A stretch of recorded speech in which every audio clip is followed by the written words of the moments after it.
ವಿಸ್ತರಣೆಗೆ ಮುಹೂರ್ತ ಫಿಕ್ಸ್. ಇಂದು ಸಿಎಂ ಕೈ ಸೇರಲಿರುವ ಸಚಿವರ ಪಟ್ಟಿ. ನಾಳೆ ಲೋಕಭವನದಲ್ಲಿ ಪ್ರಮಾಣ ವಚನ. ನಶಾಮುಕ್ತ ಭಾರತ, ವಿದ್ಯಾರ್ಥಿಗಳಿಗೆ ನಮೋ ಕಿವಿಮಾತು ಏನು? ಅದರ ಜೊತೆಗೆ ಕಾಮನ್ವೆಲ್ತ್ನಲ್ಲಿ 39 ಪದಕ ಗೆದ್ದ ಭಾರತ. ತಿರುಪತಿ ತಿಮ್ಮಪ್ಪನಿಗೆ ಹರಕೆ ತೀರಿಸಿದ ಪಾಂಡ್ಯ. ಇದೆಲ್ಲದರ ಕಂಪ್ಲೀಟ್ ಡೀಟೇಲ್ಸ್ ಕರ್ನಾಟಕ ಟಾಪ್ 20ಯಲ್ಲಿ. ಸಚಿವ ಸಂಪುಟ ವಿಸ್ತರಣೆಗೆ ಕ್ಷಣಗಣನೆ ಆರಂಭವಾಗಿದೆ. ನಾಳೆ ನಡೆಯಲಿರುವ ಪ್ರಮಾಣ ವಚನ ಸಮಾರಂಭಕ್ಕೆ ಸರ್ಕಾರ ಹಾಗೂ ಕಾಂಗ್ರೆಸ್ ನಾಯಕರಿಂದ ಸಕಲ ಸಿದ್ಧತೆಗಳು ಪೂರ್ಣಗೊಂಡಿದ್ದು, ಸುಮಾರು 18ಕ್ಕೂ ಹೆಚ್ಚು ಮಂದಿಗೆ ಸಚಿವ ಸ್ಥಾನ ದೊರೆಯುವ ಸಾಧ್ಯತೆ ಇದೆ ಎಂದು ಹೇಳಲಾಗುತ್ತಿದೆ. ಅಂತಿಮ ಪಟ್ಟಿಗೆ ಇಂದೇ ಕಾಂಗ್ರೆಸ್ ಹೈಕಮಾಂಡ್ ಮುದ್ರೆ ಬೀಳುವ ನಿರೀಕ್ಷೆ ಇದೆ. ಸಚಿವ ಸ್ಥಾನಾಕಾಂಕ್ಷಿಗಳಲ್ಲಿ ತೀವ್ರ ನಿರೀಕ್ಷೆ ಮತ್ತು ರಾಜಕೀಯ ಚಟುವಟಿಕೆಗಳು ಗರಿಗೆದರಿವೆ. ನಾಳೆ ಸಂಜೆ 4 ಗಂಟೆಗೆ ನೂತನ ಸಚಿವರ ಪ್ರಮಾಣ ವಚನ ಕಾರ್ಯಕ್ರಮ ಫಿಕ್ಸ್ ಆಗಿದೆ. ಕಾಂಗ್ರೆಸ್ ಹೈಕಮಾಂಡ್ ಅಂತಿಮ ಹಂತದ ಒಪ್ಪಿಗೆ ನೀಡಿರುವ ಹಿನ್ನೆಲೆ ಪ್ರಮಾಣ ವಚನಕ್ಕೆ ಲೋಕಭವನದಲ್ಲಿ ಸಿದ್ಧತೆ ಮಾಡಿಕೊಳ್ಳಲಾಗಿದೆ. ಇಂದು ನೂತನ ಸಚಿವರ ಪಟ್ಟಿ ಸಿಎಂ ಡಿಕೆಶಿ ಕೈ ಸೇರಲಿದೆ. ಈಗಾಗಲೇ ಸಿಎಂ ಡಿಕೆಶಿ ಹಾಗೂ ಸಿದ್ದರಾಮಯ್ಯ ಇಬ್ಬರು ಪ್ರತ್ಯೇಕ ಪಟ್ಟಿ ನೀಡಿದ್ದು, ಇಂದು ಸಂಜೆ ಹೊತ್ತಿಗೆ ಅಂತಿಮ ಪಟ್ಟಿ ತಲುಪುವ ಸಾಧ್ಯತೆಗಳಿವೆ. ಇನ್ನು ಜಮೀರ್ ಭವಿಷ್ಯ ಇವತ್ತು ನಿರ್ಧಾರ ಆಗಲಿದ್ದು, ಹೈಕಮಾಂಡ್ ಮಟ್ಟದಲ್ಲಿ ಫೈನಲ್ ಮಾತುಕತೆ ನಡೆಯಲಿದೆ. ವರ್ಚುವಲ್ ಮೂಲಕ ಕಾರ್ಯಕ್ರಮದಲ್ಲಿ ಪ್ರಧಾನಿ ನರೇಂದ್ರ ಮೋದಿ ಭಾಗಿಯಾಗಿದ್ದು, ಡ್ರಗ್ಸ್ ಸೇರಿ ಅನೇಕ ವಿಚಾರಗಳ ಬಗ್ಗೆ ವಿದ್ಯಾರ್ಥಿಗಳ ಕುರಿತು ಮಾತನಾಡಿದ್ದಾರೆ. ದೇಶದಾದ್ಯಂತ ವ್ಯಾಪಿಸ್ತಾ ಇರುವ ಡ್ರಗ್ಸ್ ಜಾಲ, ಅದರ ಗಂಭೀರ ದುಷ್ಪರಿಣಾಮಗಳು ಮತ್ತು ವ್ಯಸನ ಮುಕ್ತ ಜೀವನದ ಪ್ರಾಮುಖ್ಯತೆಯ ಕುರಿತು ವಿದ್ಯಾರ್ಥಿಗಳಿಗೆ ಸ್ಪಷ್ಟ ಸಂದೇಶ ಕೊಟ್ಟಿದ್ದಾರೆ. ಯುವ ಜನತೆ ದೇಶದ ಶಕ್ತಿಯಾಗಿದ್ದು, ಮಾದಕ ದ್ರವ್ಯಗಳ ಬಲೆಯಿಂದ ದೂರ ಇದ್ದು ಸಶಕ್ತ ಭಾರತ ನಿರ್ಮಾಣಕ್ಕೆ ಕೊಡುಗೆ ನೀಡಬೇಕು ಅಂತ ಕಿವಿಮಾತು ಹೇಳಿದರು. ರಾಜ್ಯಪಾಲ ತಾವರ್ಚಂದ್ ಗೆಹ್ಲೋಟ್ ಮಾತನಾಡಿ, ಸಮಾಜದಿಂದ ಮಾದಕ ದ್ರವ್ಯದ ಹಾವಳಿಯನ್ನು ಸಂಪೂರ್ಣವಾಗಿ ನಿರ್ಮೂಲನೆ ಮಾಡೋಕೆ ಯುವ ಸಮುದಾಯದ ಮುಂದೆ ಬರಬೇಕು ಅಂತ ಕರೆ ಕೊಟ್ಟರು. हम सबको ये संकल्प लेना है, हमारे युवा नशे और ड्रग्स के खतरों को समझे, हर तरह से जागरूक रहे और उससे दूर रहे. और इस संकल्प में अब राष्ट्रीय नशा मुक्त युवा अभियान की बड़ी भूमिका है. ಗ್ಲಾಸ್ಗೋದಲ್ಲಿ ನಡೀತಾ ಇರುವ 2026ರ ಕಾಮನ್ವೆಲ್ತ್ ಕ್ರೀಡಾಕೂಟದಲ್ಲಿ ಭಾರತೀಯ ಕ್ರೀಡಾಪಟುಗಳು ಐತಿಹಾಸಿಕ ಪ್ರದರ್ಶನ ಕೊಟ್ಟಿದ್ದಾರೆ. ಈ ಪ್ರದರ್ಶನದೊಂದಿಗೆ ನಿನ್ನೆ ಒಂದೇ ದಿನ ಗೆದ್ದ ಪದಕಗಳ ಸಂಖ್ಯೆ ಬರೋಬ್ಬರಿ 16. ಈ 16 ಪದಕಗಳಲ್ಲಿ 8 ಚಿನ್ನ, 5 ಬೆಳ್ಳಿ ಹಾಗೂ 3 ಕಂಚಿನ ಮೆಡಲ್ಗಳಿರೋದು ವಿಶೇಷ. ನಿನ್ನೆ ನಡೆದ ಬಾಕ್ಸಿಂಗ್ ಫೈನಲ್ನಲ್ಲಿ ಭಾರತೀಯ ಕ್ರೀಡಾಪಟುಗಳು ಒಟ್ಟು 7 ಚಿನ್ನದ ಪದಕ ಗೆದ್ದಿದ್ದಾರೆ. ಇದರಲ್ಲಿ 5 ಚಿನ್ನದ ಪದಕ ತಂದುಕೊಟ್ಟಿರೋದು ಮಹಿಳಾ ಬಾಕ್ಸರ್ಸ್ಗಳು ಅನ್ನೋದು ಹೆಮ್ಮೆಯ ವಿಷಯ.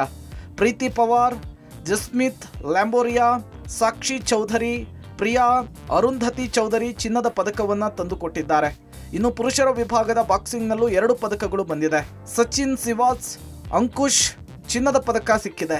ಲವ್ಲಿನಾ, ಜಾದುಮಣಿ ಸಿಂಗ್, ನರೇಂದರ್ ಬರ್ವಾಲ್ಗೆ ಬೆಳ್ಳಿ ಪದಕ ಸಿಕ್ಕಿದೆ. ಬಾಕ್ಸಿಂಗ್ ಮಾತ್ರವಲ್ಲದೆ ಅಥ್ಲೆಟಿಕ್ಸ್ ಕ್ರೀಡಾಂಗಣದಲ್ಲೂ ಕೂಡ ಭಾರತೀಯರು ಅತ್ಯುತ್ತಮ ಪ್ರದರ್ಶನ ಕೊಟ್ಟಿದ್ದಾರೆ. ಪುರುಷರ ಶಾಟ್ಪುಟ್ ಸ್ಪರ್ಧೆಯಲ್ಲಿ ಭಾರತದ ಸೋಮನ್ ರಾಣಾ ಚಿನ್ನದ ಪದಕ ಗೆದ್ರೆ, ಸಹ ಆಟಗಾರ ಶುಭಂ ಜೋಯಲ್ ಬೆಳ್ಳಿ ಪದಕ ಗೆದ್ದು ಕ್ರೀಡಾಂಗಣದಲ್ಲಿ ಏಕಕಾಲಕ್ಕೆ 2 ಭಾರತದ ಧ್ವಜಗಳನ್ನು ಹಾರಾಡುವಂತೆ ಮಾಡಿದ್ರು.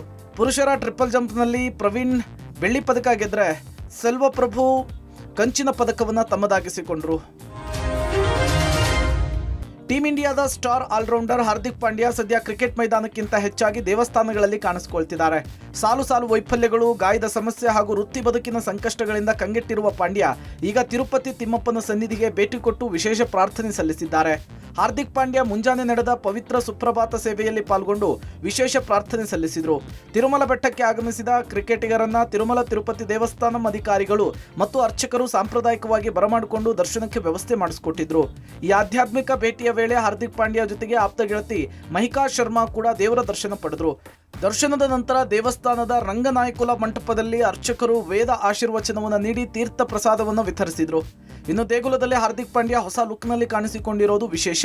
ಈ ಹಿಂದೆ ಅತ್ಯಂತ ವಿಶಿಷ್ಟವಾದ platinum blonde buzz cut hair ಸ್ಟೈಲ್ನೊಂದಿಗೆ ಮಿಂಚಿದ ಹಾರ್ದಿಕ್ ಪಾಂಡ್ಯ ಈ ಬಾರಿ ಕೇಶಮುಂಡನದೊಂದಿಗೆ ಹೊಸ ಲುಕ್ನಲ್ಲಿ ಕಾಣಿಸಿಕೊಂಡಿದ್ದಾರೆ. ಪಾಂಡ್ಯ ದೇವಸ್ಥಾನ ಭೇಟಿಯ ಹೊಸ ಲುಕ್ ಫೋಟೋಗಳು ಸೋಷಿಯಲ್ ಮೀಡಿಯಾದಲ್ಲಿ ವೈರಲ್ ಆಗಿವೆ. ದಕ್ಷಿಣ ಪೆರುವಿನ ಪ್ರಸಿದ್ಧ ಪ್ರವಾಸಿ ತಾಣವಾದ ನಾಚ್ಕಾ ಲೈನ್ಸ್ ಬಳಿ ಸಂಭವಿಸಿದ ಭೀಕರ ಪ್ರವಾಸಿ ವಿಮಾನ ಅಪಘಾತದಲ್ಲಿ 11 ಮಂದಿ ವಿದೇಶಿ ಪ್ರವಾಸಿಗರು ಸೇರಿದಂತೆ ಒಟ್ಟು 13 ಮಂದಿ ದುರ್ಮರಣಕ್ಕೀಡಾಗಿದ್ದಾರೆ.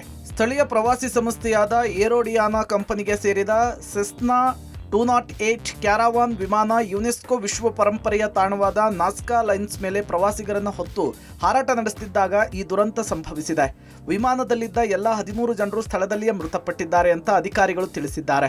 ಮೃತ ಪ್ರವಾಸಿಗರಲ್ಲಿ ಇಟಲಿಯ 7, ಜರ್ಮನಿಯ 2 ಹಾಗೂ ಸ್ಪೇನ್ ದೇಶದ 2 ನಾಗರಿಕರು ಇದ್ದಾರೆ ಅಂತ ಹೇಳಿ ಪೆರುವಿನ ಪ್ರವಾಸೋದ್ಯಮ ಸಚಿವಾಲಯ ತಿಳಿಸಿದೆ.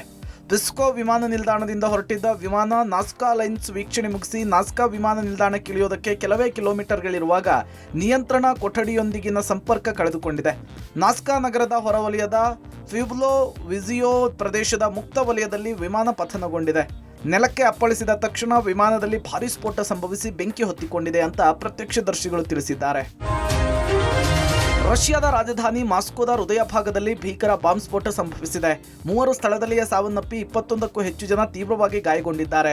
ನಿನ್ನೆ ರಾತ್ರಿ ಪ್ರಸಿದ್ಧ ಇಟಾಲಿಯನ್ ರೆಸ್ಟೋರೆಂಟ್ ಪ್ರವೇಶ ದ್ವಾರದ ಬಳಿ ದುರಂತ ಆಗಿದೆ. ರಷ್ಯಾದ ರಾಷ್ಟ್ರೀಯ ಭಯೋತ್ಪಾದನಾ ನಿರೋಧಕ ಸಮಿತಿ ಕೊಟ್ಟಿರುವಂತಹ ಮಾಹಿತಿಯ ಪ್ರಕಾರ ಅಪರಿಚಿತ ಮಹಿಳೆಯೊಬ್ಬಳು ತನ್ನ ಬ್ಯಾಗ್ನಲ್ಲಿ ಸುಧಾರಿತ ಸ್ಫೋಟಕ ಸಾಧನವನ್ನು ಅಡಗಿಸಿಕೊಂಡು ರೆಸ್ಟೋರೆಂಟ್ ಒಳಗೆ ನುಗ್ಗೋದಕ್ಕೆ ಯತ್ನಿಸಿದ್ದಾಳೆ.